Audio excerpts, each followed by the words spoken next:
You're watching KCRG TV 9. Now, from your 24-hour news source, this is KCRG TV 9 News at 6.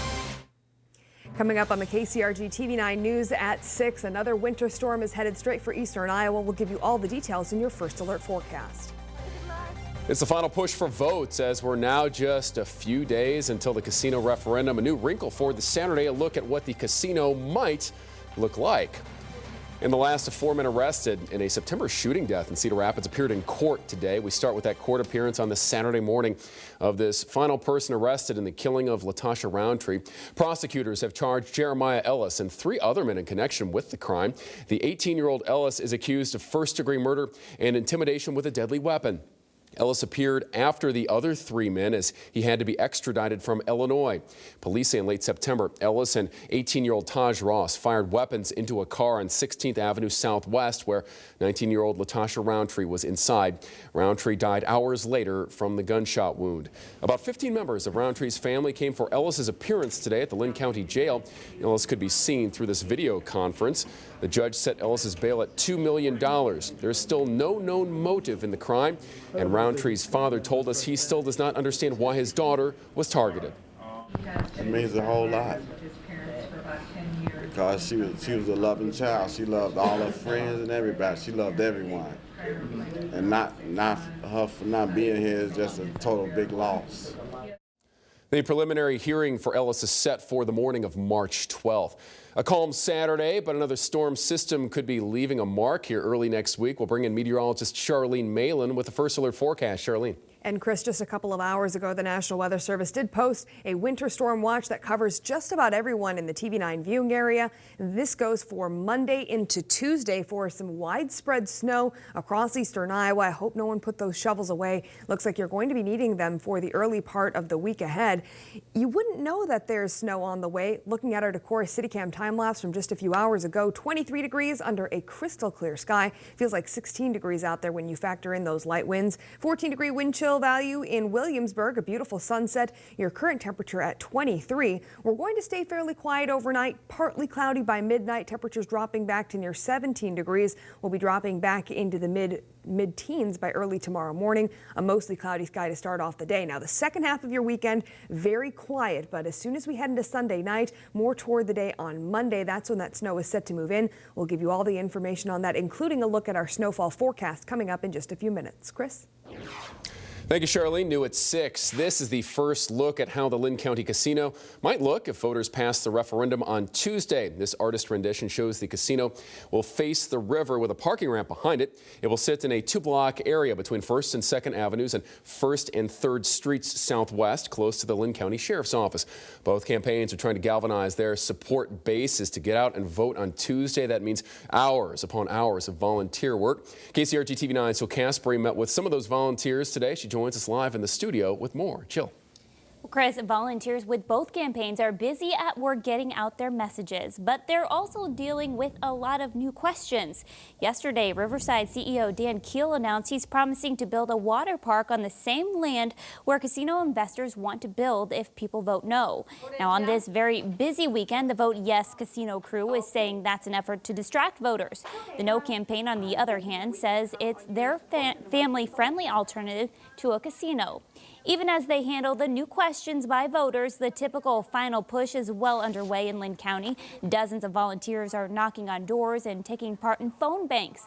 The heated debate has many working overtime. It's always the calling. It's the most important part. We want to identify, who's going to get out there and vote, and we want to make sure they do. We're just letting them know that the vote is on Tuesday, and their polling location, the hours of the polling location. One volunteer told us today was the beginning of what she called double time. Instead of knocking on the doors of 40 homes, she's doing 80. Now, again, the referendum to vote to allow gambling in Linn County does take place on Tuesday. And Chris, a lot of people are very anxious to see what's going to happen. So many volunteers, so many hours, so much money has been spent in all sorts of media throughout this. So we'll just have to wait till Tuesday. Thank you. Jill Caspery reporting. As lawmakers in Des Moines tackle mental health reform, parents and educators met in Cedar Rapids today to talk about about it. But the focus specifically shined light on mental health issues with children and what it means for schools and trying to help them. TV 9's Nadia Crow takes us to the forum hosted by the Iowa PTA. 20% or 1 in 5 children. The statistics are staggering. 10,437 kids in Lynn County will have potential mental health issues, and only half of them will get much needed support. In the wake of something like Sandy Hook, it becomes even more relevant. Dozens of people filled a forum Saturday morning to discuss mental health in schools. How do we deal with mental health issues? And it takes a village to deal with these, not just isolated silos. This panel of experts spoke about ways to tackle this growing problem. One panelist with the Department of Correctional Services says it's easier to build a healthy child than fix a broken adult. And that's what led to many questions about ways to help kids before it's too late. There really wasn't that program or that support for our children. So now Cedar Rapids Schools parent Michelle McSpaden helps out in schools, nurturing kids who don't get that needed support. But the forum gave her and others more ideas and ways to get involved. And I do a lot of volunteering with the schools, and you just see so many kids that are struggling, that are suffering, whether it's environmental or whether they come from a loving and stable home, the result is still the same. The discussion doesn't end here, but panelists in the Iowa PTA say they hope to continue the conversation as the number of kids in need rises. In Cedar Rapids, Nadia Crow, KCRG TV 9 News. Thank you, Nadia. As so many people have been battling through illness this winter, health officials confirm the flu has killed its first child in Iowa this season. The death comes as health experts are saying the number of people with the flu in our state is going down, though. Health leaders have not released any further details about the child. The CDC says 81 children across the nation have died from the flu this winter. School officials fired 2 central Iowa bus drivers for drag racing while students were in the bus. They say that the 2 drivers were taking Iowa Falls students back from a Valentine's Day field trip. Pineview School fired 1 bus driver on the spot and let the other driver go this week after an investigation. The school board president said he had only one choice because they had scared the children. More people are transferring into the University of Iowa and Iowa State after spending time at 2-year schools. Leaders say there is a 15% increase over the past 4 years of transfers from community colleges. They say this is driven by the programs directed to community colleges that push them to transfer later on. There are more than 1,000 school-to-school transfer programs currently at the University of Iowa. Governor Terry Branstad nominated his son to be on the Natural Resource Commission. If 29-year-old Marcus Branstad is confirmed, he would help set policies on fishing, wildlife conservation, and oversee state parks. The Branstad administration defended the appointment, saying that Marcus Branstad will have to go through the same confirmation process as anyone else would. For the first time in the Air Force Academy's history, a woman could lead the academy. She is from Iowa. President Obama nominated Major General Michelle Johnson to become the Academy's 19th superintendent. She is a native of Spencer. The $85 billion automatic federal budget cuts are now in place for the United States. This, of course, does not mean they all go into effect right away. We'll break down when some of those could be seen as having an effect. Plus, the Cyclones did not exactly answer the bell after Monday's heart-piercing loss against Kansas. Forget Hilton magic. Iowa State was looking for any magic today. Josh has more in sports. Keep it here with KCRG TV 9. Live from your 24-hour news source in high definition, Chris Earl, Charlene Malin, and Josh Christensen Sports. This is KCRG TV 9 News at 6. What more do you think I should do? President Obama signed the order last night to start the billions of dollars of cuts in the federal budget. The president had to sign the bill after Republicans and Democrats could not reach a deal over 2.4% of the annual federal budget. Now, the $85 billion cuts will start. They do not all, of course, start today. Right now, new government grants and contracts have stopped. At the end of this month, forced time off or furloughs for some government workers would start. April 1st, close to 160 air traffic control towers would cease operations. By August, some teachers from education programs that would be cut in federal funding may not have a position to return to. The CBO predicts more than 700,000 fewer jobs would be created by the end of the year because of the cuts.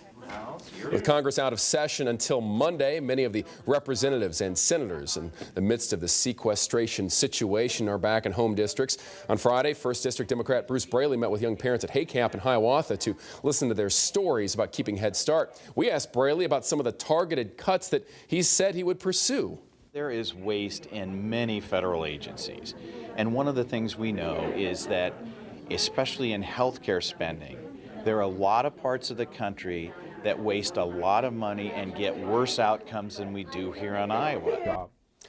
Back in 2011, none of Iowa's then 7 senators or congressmen voted for the Budget Control Act, which laid the groundwork for Friday's sequestration deadline. Iowa's the only state without anyone in Congress that voted for it. We might have some intense weather to open up the work week, but today, nothing but sunny and cool air today. Charlene now joins us, though, with a look at what's ahead.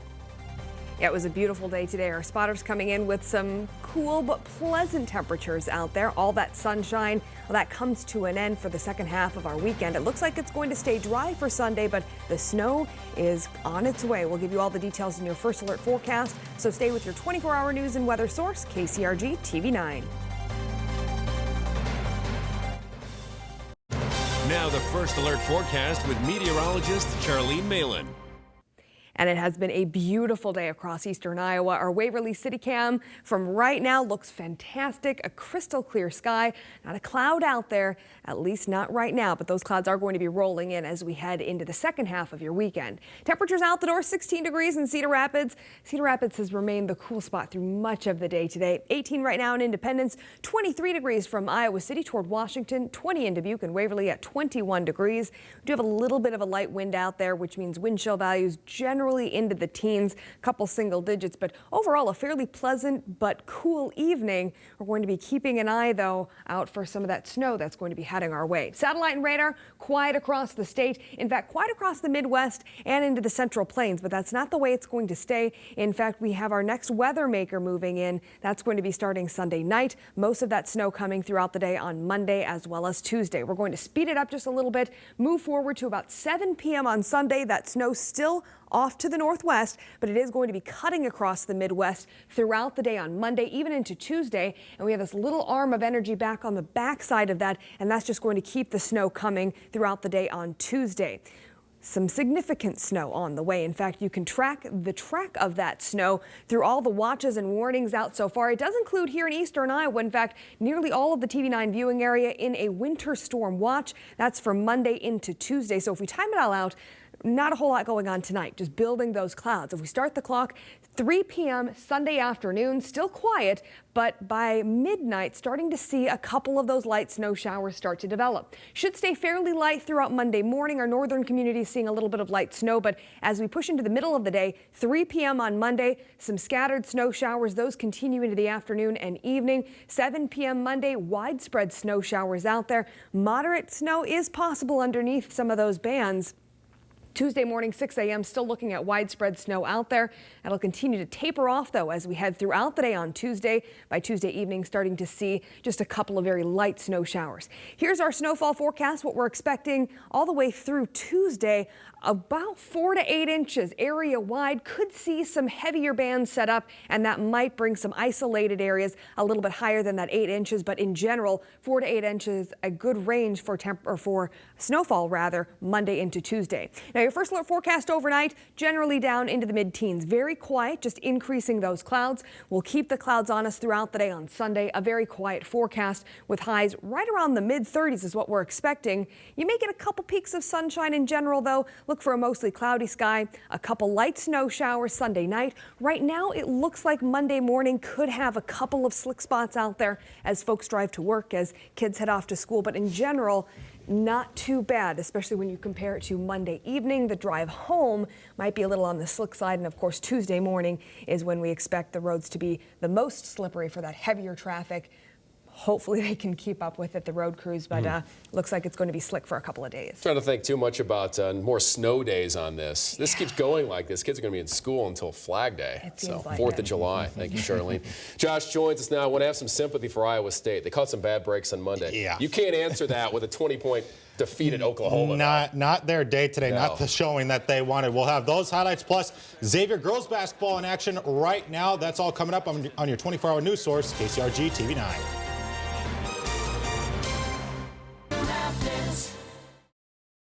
Now, KCRG TV 9 Sports with Josh Christensen. The Xavier girls basketball team is just one win away from winning the Class 4A state title. The last time the Saints won a state title was in 2007. They're taking on Harlan right now, a game you can see on channel 9.2. Let's take a look at some quick highlights. The Saints get on the board right away. Haley Deitmeyer gets the inbounds pass, takes the three-pointer. She's got it. Saints take an early 3-0 lead, and later on, Saints in transition. They got the 2-on-1. Kayla Armstrong with the finish. Gets it to fall. Saints up 5-0 early on, and they're still going. Sarah Dickus for three. That's no good, but Ashley Stolken is there for the rebound and the putback. Last checked, Saints were still up 7-0 in the first quarter. We'll have more at 10. Once again, that's on channel 9.2. Just 3 regular season games remain for the Iowa State men's basketball team. The Cyclones are coming off another tough overtime loss to Kansas on Monday, probably one they want back. They're back on the road at Oklahoma. Iowa State won the first match, 83-64. The Cyclones, though, trailed early and often in this one. Melvin Edgem, he's going for 3. He's got it. He had 10 points on the day. Cyclones down 16-12, but Oklahoma always had an answer. Here we go. The alley-oop to Cameron Clark, who throws it down. Sooners lead by 8. Cyclones trying to find any kind of spark. Corey Lucius with the drive lays it in. Iowa State down 29-21. Closing seconds of the first half, Sam Grooms from the top of the key way downtown hits it. He had 19 points. Oklahoma led 40-28 at the break. Second half, Iowa State trying to get back into this one. Boo Boo Paolo with the drive to the hoop. He's got the bucket and the foul. Cyclones still down 51-36. Tyrus McGee did have a big day today off the bench. 22 points, including 6 three-pointers. That's a long one, but the Cyclones are down 68-53. Big reason why Oklahoma won is they hit their free throws. The Sooners were 34 of 34 from the free throw line, which is a new school record in a single game. Cyclones fall 86-59. That look says it all. The Iowa men's basketball team is looking for a huge upset tonight against Indiana at Bloomington. The top-ranked Hoosiers are coming off a loss at Minnesota this past Tuesday. The Hawkeyes and Hoosiers met way back on New Year's Eve at Carver Hawkeye Arena. Indiana won in a close one, 69-65. Iowa will go into tonight's game without point guard Mike Cassell, who missed last game, and he'll sit out the rest of the regular season with a right foot injury. Tip-off is in just a few minutes. We'll have more highlights at 10. The UNI men's basketball team is also in action tonight for its final regular season home game, hosting Illinois State. They'll honor 4 seniors tonight, including Anthony James, who surpassed the 1,000 career point mark earlier this season. Also being honored is Jake Cook, who's just the second player in Missouri Valley Conference history to tally 1,000 points, 600 rebounds, 100 three-pointers, 100 assists, 100 blocks, and 100 steals. That's quite a resume. Great career. Also being honored is Mark Sonnen. He's 9th in the nation in three-point field goal percentage and is number 1 in the conference with 76 three-pointers this season. He just never misses from behind the arc. And the final senior is Cedar Falls native Austin Peel. You'll see him in this highlight. Wichita State and Creighton were battling earlier today for the Missouri Valley Conference regular season title. Ames native Doug McDermott was just unstoppable. Nice work down low. Creighton led 36-31 at the half. Second half, McDermott just started draining three-pointers. Here's one from the top of the key. Then another one. Nice move and put back right in there. He was 15 of 18 shooting, 41 points. His teammate and former Linn-Mar star Grant Gibbs got in on the action as well. Nice floater. Gibbs had 12. Creighton goes on to win 91-80. Iowa State women's basketball on the road at TCU. Cyclones started out on fire. Bryn Williamson from downtown hits the tray. Cyclones lead 9-4. They try to keep the momentum going, working down low. Hallie Christopherson to who else? Chelsea Poppins, easy bucket. Cyclones up 21-16, but TCU made a comeback. Second half, Cammie Cole, three-pointer corner pocket. Swish. TCU steals it, 61-58. TCU goes on to win. The Cornell women's basketball team is hoping to continue its climb in the NCAA tournament after a 76-54 win over St. Scholastica last night. The Rams will host 22-5 St. Thomas in the second round. The Tommies have a lot of experience in the NCAA tournament. They're making their 21st appearance in program history, while the Rams are making just their first. The Rams know St. Thomas is a very balanced team, but they're ready to show that they belong in the NCAA tournament. They're very athletic. All 5 of their kids, they're starters, I think, and the kids coming in are athletic. They shoot the ball well. They handle it well. They break you down off the dribble, and I think they play really hard and they play really tough. So it should be a good matchup. We always knew we could do it, but we don't pay attention to what other people think. We just wanted to prove ourselves, and we believed in ourselves the whole time. So. And Chris, that game is at 7 o'clock. Scott will have highlights at 10. A special recognition for those UNI men's basketball seniors. It was 3 years ago when they were freshmen. They made it to the Sweet 16. That's right. And I think we all just assumed, oh, they'll get back every year. They have not been back to the big tournament, and it just shows in the Valley how hard that is. And they've lost 2 straight, hoping to bounce back, but they might have to win the conference tournament if they want to get back into that NCAA tournament. 3 of those 4 major players in their run to the Sweet 16. That's right. Thanks, Josh. We're right back here. Stay with TV9. And back to Charlene for what's ahead. Very quiet throughout the day tomorrow. Enjoy the second half of your weekend. It's just going to be a little cloudier, but Monday into Tuesday, this is the amount of snow we're looking at. 4 to 8 inches, pretty much area wide. Could see some isolated areas come away with a little bit more than that, 8 inches. Most of that snow coming, again, Monday into Tuesday. Roads are going to be slick, especially Monday night and Tuesday morning, so take it easy out there early in the week. Thank you, Charlene. Thank you, Josh. Thank you so much for joining us for the KCRG TV9 News at 6. We do appreciate you being here. Coming back tonight after an Iowa victory at Indiana at 10.